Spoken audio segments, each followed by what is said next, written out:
जय श्री कृष्ण। आप सभी को योगिनी एकादशी के पारण दिवस की ढेरों शुभकामनाएं। प्रिय भक्तों, आज के इस वीडियो में हम बात करेंगे कि योगिनी एकादशी का पारण कब करना है, पारण कैसे करना है, पारण की विधि क्या है, नियम क्या है, पुष्पांजलि कैसे करनी है, क्षमा याचना कैसे करनी है, पूर्ण फल की प्राप्ति के लिए किस प्रकार से व्रत को खोलना है, क्या समय रहेगा पारण के लिए मंत्र क्या रहेगा, प्रभु को भोग क्या लगाना है, क्या खा के पारण करना है, व्रत क्या खा के खोलना है, और जो क्षमा याचना की विधि है, पुष्पांजलि की विधि है, वो क्या रहेगी। इस प्रकार से संपूर्ण जानकारी इस योगिनी एकादशी के पारण से संबंधित इस वीडियो में प्रदान की जाएगी। आपसे निवेदन है कि वीडियो यदि थोड़ा सा भी उपयोगी लगे तो एक बार लाइक अवश्य कीजिएगा। परमेश्वर वासुदेव कृष्ण की कृपा प्राप्त करने के लिए, अपने व्रत की सफलता के लिए कमेंट बॉक्स में अवश्य लिखिएगा जय श्री हरि या ओम नमो भगवते वासुदेवाय।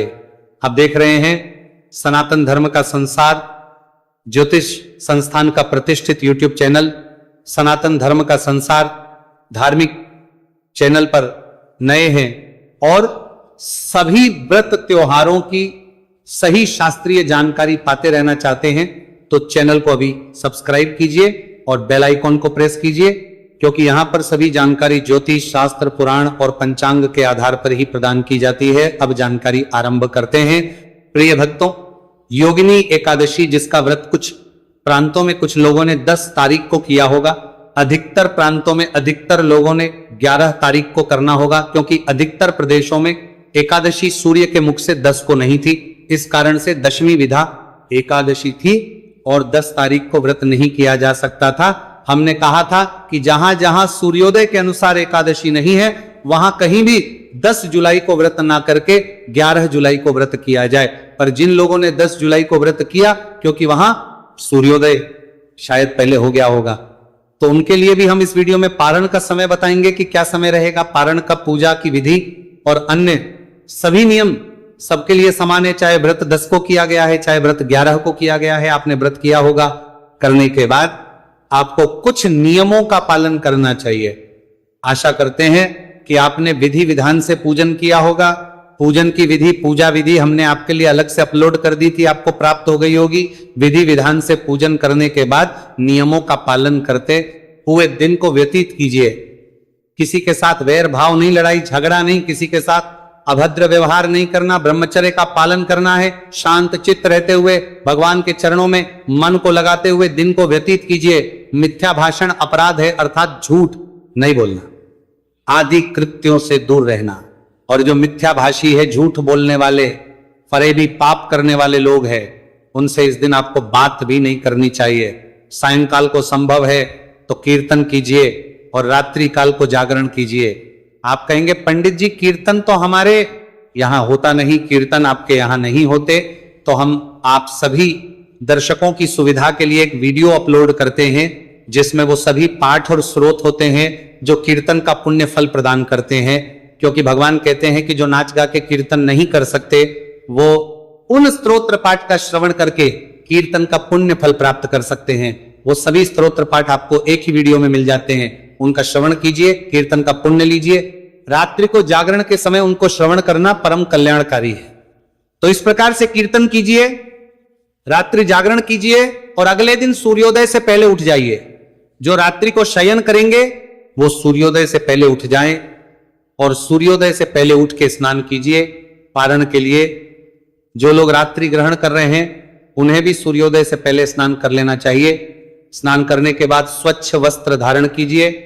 स्वच्छ वस्त्र धारण करके भगवान भास्कर को जल दीजिए और उसके बाद आपका जो पूजा स्थल है ना, जहां बैठ के आप पूजन करते हैं, वहां पे आसन लगा के बैठ जाइए। प्रतिदिन की यदि आपकी पूजा पाठ है, आरती आदि आप करते हैं अपने मंदिर में, तो पूजा पाठ कर लीजिए। आरती आप एक ही साथ कर सकते हैं। इस पूजन की ओर अपने मंदिर में जो चौकी आदि आपने लगाई थी पूजन के लिए, उस पे कल के जो पत्र पुष्प अर्पित किए गए हैं उनको वहां से हटा दीजिए। पूजा के लिए नए पत्र पुष्प पुनः अर्पित किए जाएंगे। भक्तों, बहुत से ऐसे भी दर्शक होंगे जिन्होंने हमारी बताई गई विधि से पूजन नहीं किया होगा, जो नए दर्शक हैं हमारे चैनल पर, तो आपके लिए मैं आरंभ से ही बताऊंगा कि कैसे आपने चौकी लगानी है, कैसे पूजा करनी है और कैसे फिर पारण करना है। बाकी जो दर्शक जिन्होंने चौकी एकादशी को लगा ली थी, जब पूजन हम आरंभ करें वहां से आप आरंभ कीजिएगा।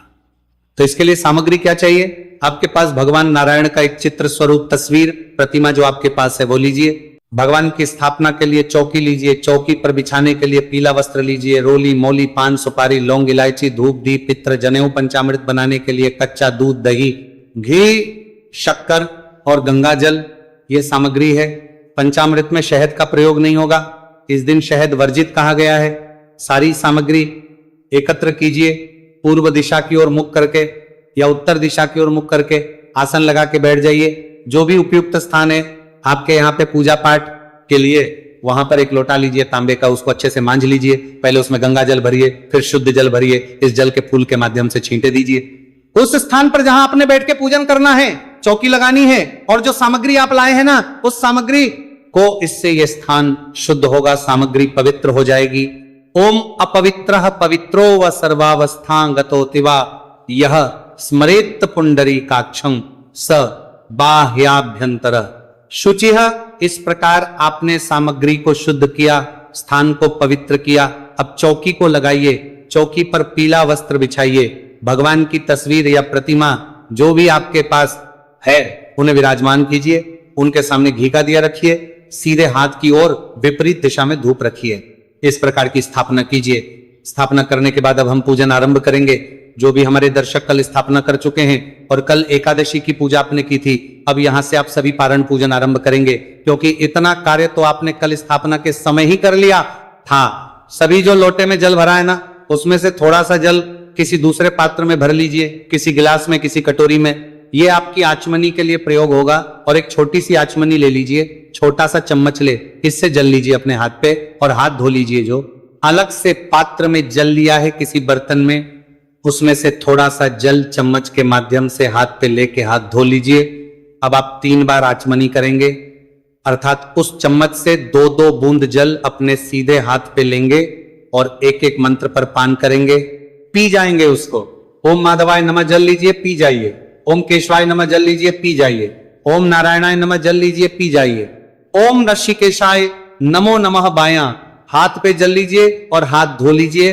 अपने आप को तिलक कीजिए, मौली बांधिए। पारिवारिक जन यदि बैठ के पूजन कर रहे हैं उन्हें भी तिलक कीजिए, मौली बांधिए। भगवान की तस्वीर के सामने कोई कटोरी आदि रख दीजिए, कोई पात्र रख दीजिए, उसमें आप पूजा की सारी सामग्री अर्पित कीजिएगा, जिससे कि वो सामग्री इधर उधर फैलेगी नहीं। और जो प्रतिमा पर पूजन कर रहे हैं ना, या शालिग्राम भगवान, लड्डू गोपाल जी, जो भी प्रतिमा आपके पास है, उन्हें किसी पात्र में विराजमान कीजिए, जिससे कि आप स्नान आदि कराएं, तो वो जल इधर उधर फैले नहीं। और जो तस्वीर पर पूजन कर रहे हैं वो तस्वीर के सामने रखी कटोरी में ही जलादि अर्पित करें। भगवान को सबसे पहले पद या फिर अर्घ्य, फिर आचमनी अर्पित किया जाता है।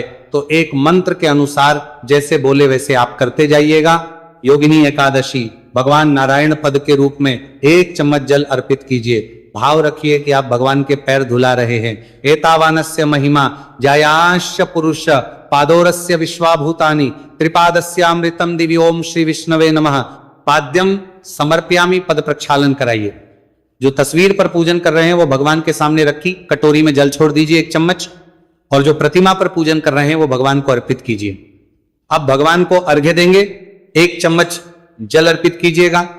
त्रिपादुर्ध्व उदयत पुरुषः पादोतस्येह भवत पुनः तत्तो विश्व व्यक्रामत शासनानशने अभियोम श्री विष्णवे नमः। अर्घ्यं समर्पयामि।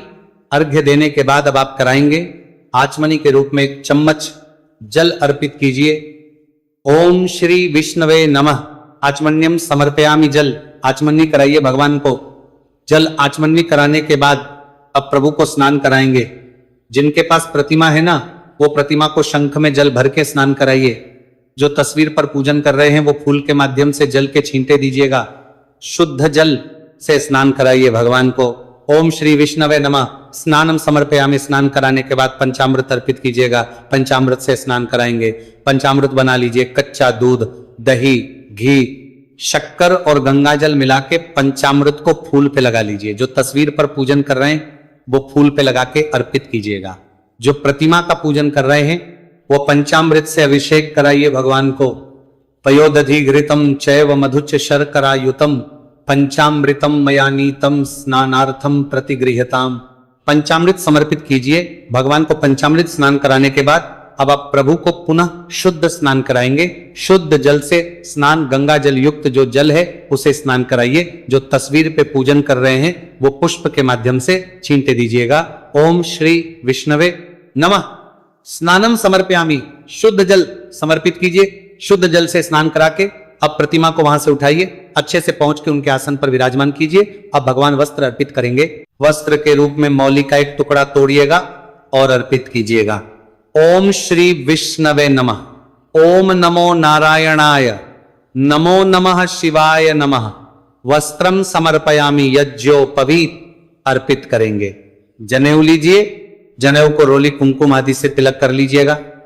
ऐसे प्लेन जनेऊ कभी अर्पित नहीं की जाती है, सफेद होती है, उसको थोड़ा सा रोली कुमकुम लगा लीजिए, फिर अर्पित कीजिए। ओम यज्ञोपवीतम परम पवित्रम प्रजापतेर यत् सहजम पुरस्तात आयुष्यमग्र्यम प्रतिमुंग शुभ्रम यज्ञोपवीतम बलमस्तु तेज। यज्ञोपवीत अर्पित कीजिए। यज्ञोपवीत अर्पित करने के बाद भगवान को इत्र लगाएंगे। इत्र को फूल पे लगा लीजिए, प्रभु को अर्पित कीजिए, इत्र समर्पित कीजिए। ओम गंधद्वारा दुराधर्षा नित्य पुष्टा करीषणीम ईश्वरीम सर्वभूताना तामिहोपव्रिये श्रियम। इत्र समर्पित करने के बाद अब आप प्रभु को तिलक करेंगे से तिलक कीजिए। भगवान को गंधम तिलक कीजिए, प्रभु को प्रेम से तिलक कीजिए। ओम श्री विष्णवे नमः। गंधम तिलकम समर्पयामि, तिलक करके पुष्प अर्पित करेंगे। माला हो तो माला पहनाइएगा, पुष्प समर्पित कीजिए, माला पहनाइए। माला पहना के धूप दीप दिखाएंगे। जो धूप दीप है ना वो आरंभ में ही आपने प्रज्वलित कर लेने हैं। अब आप हाथ धोएंगे। ओम ऋषिकेशाय नमो नमः।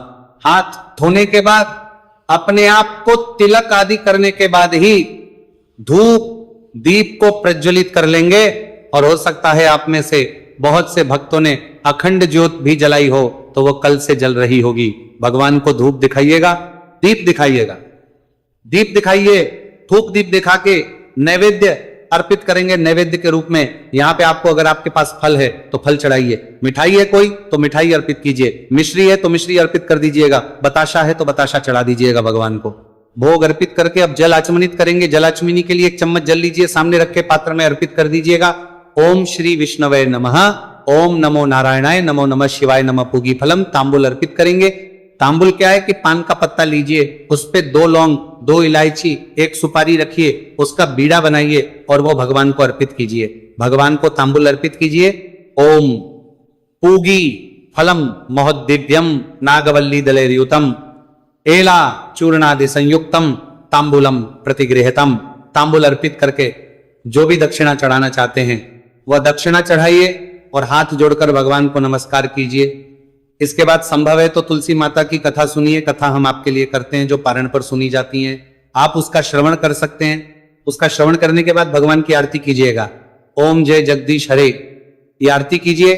आरती करने के बाद अगर भोग प्रसाद आपका तैयार हो गया है, जो आप पारण के दिन भोजन अन्न का भोग लगाने वाले हैं, तो वह थाली में लगाइए। क्या बनाना चाहिए देखिए, इस पे केसर युक्त खीर बना सकते हैं, मखाने की नहीं, केसर डाल के चावल की खीर बना सकते हैं। पीले चावल का कल्याणकारी है। अगर ये ना बना पाए तो जो भी शुद्ध भोजन आपके घर में बन सके, चाहे रोटी सब्जी ही बनाए, पर उसमें ताम से एक लहसुन प्याज आदि नहीं होने चाहिए, तो वो भोजन लगाइए, थाली में तैयार कीजिए और उसमें एक तुलसी का पत्ता रखिए, भगवान के सामने थाली रखिए, पर्दा कर दीजिए। हम मंत्र पढ़ते हैं, ओम त्वदीयम वस्तु गोविंद तुभ्यमेव समर्पये गृहाण सम्मुखो भूत्वा प्रसिद्ध परमेश्वर। घंटी बजाइए, पर्दा हटाइए, जलाजमी कराइए, अश्मनी में जल लेकर थाली के चारों तरफ घुमा के छोड़ दीजिए। सर झुका के हाथ जोड़ के थाली वहां से उठा लीजिए, बाकी प्रसाद में मिला दीजिए। अब हम करेंगे पुष्पांजलि, जो पूजन के समापन के लिए बड़ी आवश्यक है और यही आपके पुण्य फल को भी निर्धारित करती है। हाथ में पुष्प ले लीजिए, भगवान का ध्यान कीजिए, जैसे निवेदन करते हैं वैसे वैसे बोलते जाइए। आवाहनम ना जानामी विसर्जनम। परमेश्वर हे प्रभु, ना हम आपका आवाहन जानते हैं, ना पूजन जानते हैं, ना विसर्जन जानते हैं। हम तो अज्ञानी जीव है, जैसे बन पड़ी है, जैसी छोटी सी हमारी बुद्धि है, छोटी सी समझ है, उसके अनुसार हमने ये 2 दिन आपकी पूजा की है, एकादशी का व्रत किया है, नियमों का पालन करने का प्रयास किया है। भग इसमें हमसे कोई जाने अनजाने में त्रुटि हो गई हो, भूल हो गई हो तो हमें क्षमा कीजिएगा, क्योंकि हम आपके दर के भिखारी हैं, आपके बालक नादान हैं, आप दया सिंधु हैं। तो प्रभु जाने अनजाने की गलतियों को क्षमा करते हुए दया का आशीर्वाद प्रदान कीजिए और यह व्रत अपने श्री चरणों में स्वीकार कीजिए। आपसे कोई अगर गलती हुई है, कई बार क्या है हमसे कुछ त्रुटि हो जाती है और हमें बाद में याद आता है कि हमारा व्रत था, हमसे भूल हो गई, तो आप उसका वर्णन भी यही कीजिए और यही भगवान से क्षमा याचना कर लीजिए कि प्रभु अनजाने की इन गलतियों को क्षमा करते हुए दया का आशीर्वाद प्रदान कीजिए। आपको अर्पित करने के लिए हमारे पास कुछ नहीं है, तन मन धन सब कुछ आप ही का है। हमारे पास क्या है? केवल ये पत्र पुष्प है। परमेश्वर प्रभु, ये पत्र पुष्प की भेंट है, ये मैं आपको अर्पित करता हूं, इसे स्वीकार करें। वह पुष्प भगवान के चरणों में अर्पित कर दीजिए। हाथ जोड़ के कि माताएं बहनें नमस्कार करें, पुरुष जन दंडवत प्रणाम करें, खड़े खड़े परिक्रमा कर लीजिए, यानी कान, चपा, पानी, प्रदक्षिणा, पदे पदे परिक्रमा करके नमस्कार करके पूजन आपका पूर्ण हुआ पारण का। अब चौकी को वहां से थोड़ा सा खिसका दीजिए, जो पत्र पुष्प आदि चढ़ाए हैं भगवान को वो सब जल विसर्जन में जाएंगे। प्रतिमा तस्वीर को मंदिर में रख लीजिएगा, चौकी आपके घर में रहेगी और जो भोग प्रसाद यदि कुछ अर्पित किया है फल आदि तो वो आप ग्रहण कर सकते हैं। इसके बाद ब्राह्मण को भोजन कराइए, संभव है तो और दान दक्षिणा आदि देके विदा कीजिए। आसपास कहीं मंदिर है तो वहां सूखा सीधा निकाल दीजिए, आटा, दाल, चावल, चीनी दक्षिणा रख के दे दीजिए। कुल मिला के आपने कुछ ना कुछ ब्राह्मण के निमित्त दान दक्षिणा अवश्य करनी है और उसके बाद ही व्रत का पालन करना है। दान दक्षिणा का कार्य करने के बाद, पूजन पूर्ण करने के बाद अब आप आसन लगा के बैठ जाएं और एक गिलास ले लीजिए, उसमें जल ले लीजिए। जल एक पत्ता तुलसी का मुंह में रखिए, ओम नमो भगवते वासुदेवाय, ओम नमो भगवते वासुदेवाय 5 बार बोलिए और उसके बाद तुलसी का पत्ता मुंह में रख के जल पी लीजिए। भगवान से निवेदन कीजिए कि प्रभु, मैं ये तुलसी दल और जल के साथ अपने इस व्रत को पूर्ण कर रही हूं, इसे स्वीकार कीजिए, इस पारण को स्वीकार कीजिए और इस प्रकार से आप तुलसी दल और जल से व्रत पारण कर लीजिए। जिनका त्रयोदशी का व्रत होगा, प्रदोष का व्रत होगा, वो आगे कर सकते हैं। आज व्रत आपका खंडित नहीं होगा, दूसरा व्रत भी लगातार हो सकता है। अब बात आती है कि आपने पारण प्रिय भक्तों, जो भी भक्तगण 10 तारीख को व्रत कर रहे हैं, उनको पारण किसी भी हालत में 11 तारीख को 11 बजे से पहले नहीं करना है, क्योंकि हरिवासन का समय ही 10:30 के आसपास समाप्त होगा और उससे पहले कभी पारण नहीं किया जाना चाहिए, अन्यथा व्रत खंडित होता है। 11 तारीख को यदि आप पारण कर रहे हैं तो 11 बजे से पहले नहीं होगा, 11 से 1 के बीच में करें और आप 11 को व्रत करके 12 को पारण कर रहे हैं तो सुबह सुबह 5:32 से और 8:16 के बीच में कर सकते हैं, कल्याणकारी रहेगा। चैनल पर नए हैं तो सब्सक्राइब कर लीजिए, क्योंकि एक प्रतिष्ठित ज्योतिष संस्थान का चैनल है। यहां सभी जानकारी ज्योतिष शास्त्र और पंचांग पर ही प्रदान की जाती है।